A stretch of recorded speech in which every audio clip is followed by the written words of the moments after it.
ఇక జోరుగా ఏరువాక ముందస్తు వానలతో సాగుకు సిద్ధమవుతున్న రైతులు ఈసారి 1.34 కోట్ల ఎకరాల్లో పంటలు సాగవుతాయని అంచనా వేస్తున్నారు.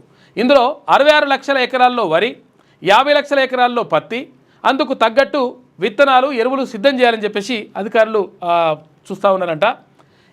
జోరుగా ఏరువాక పుణ్యం అని చెప్పేసి అక్కడ అంటుంటారు. ఏది మన ఆంధ్రాలో ఉంటుంది. ఇది అంటే విత్తనాలు వేయడం తర్వాత ఇదంతా ఉంటుంది కదా, దాన్ని ఏరువాక పండుగ కూడా చేసుకుంటారు అక్కడ వాళ్ళు. నిజామాబాద్ జిల్లాలో నారుమడి సిద్ధం చేస్తున్న రైతులు అని చెప్పేసి ఒక వార్త, ఫోటో చూసుకోవచ్చు మనం ఇక్కడ. ఈసారి ముందుగానే వానాకాలం రావడంతో రైతుల పంటల సాగుకు సిద్ధమవుతున్నారు. అయితే దుక్కులు దున్నుతూ విత్తనాలు, ఎరువులు సమకూర్చుకుంటున్నారు. గత వానాకాలంలో రాష్ట్ర వ్యాప్తంగా 1.29 కోట్ల ఎకరాల్లో అంటే 1,29,00,000 ఎకరాల్లో పంటలు సాగాయని, ఈసారి సాగు విస్తీర్ణం మరింత పెరిగే అవకాశం ఉందని వ్యవసాయ శాఖ అధికారులు చెబుతున్నారు. ఈ వానాకాలంలో రాష్ట్ర వ్యాప్తంగా 1,34,00,000 ఎకరాల్లో పంటలు సాగవుతాయని అంచనా వేస్తున్నారు.